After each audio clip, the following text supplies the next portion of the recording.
final step is to create the acrylic lid. I just need the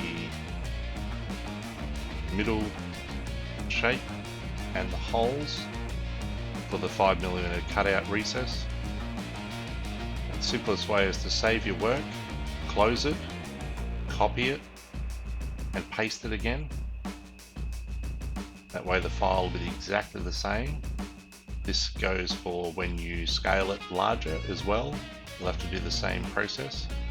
Now you won't be needing these files, don't need the outside edge or the inside edge. There's your acrylic edge. You can select all the tool paths you don't need.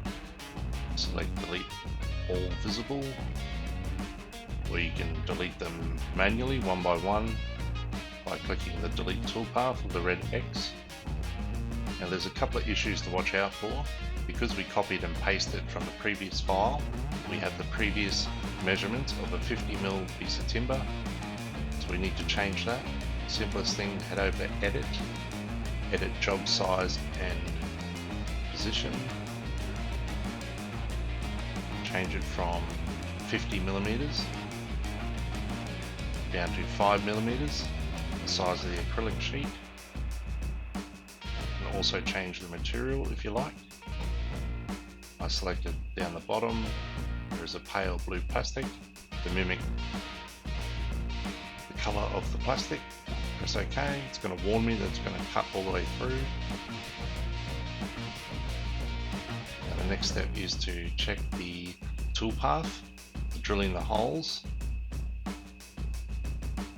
Need to change that to 6mm, 5mm to go through the acrylic, 1mm to punch through the other side. Simply press calculate and say OK. Warn me that it's going to punch all the way through to the bottom. That's fine. Now the next toolpath, it's going to change. It's 5mm thick. Again, change it to 6mm.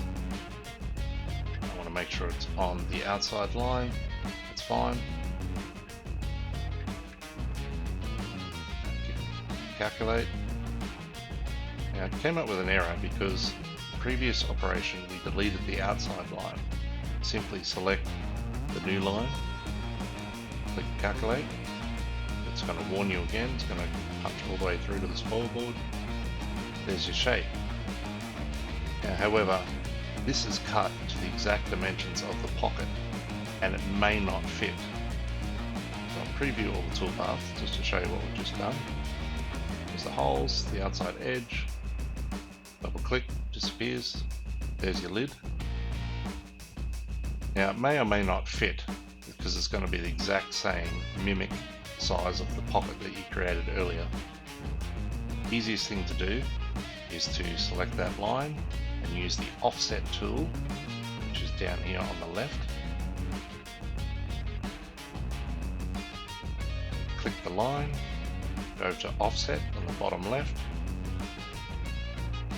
Now I want it to go inwards, not outwards, not both sides. Now just for demonstration purposes, I'm going to make it 20mm to show you the different coloured lines. The new line is going to be black and the original line is going to remain pink. And you can simply delete it.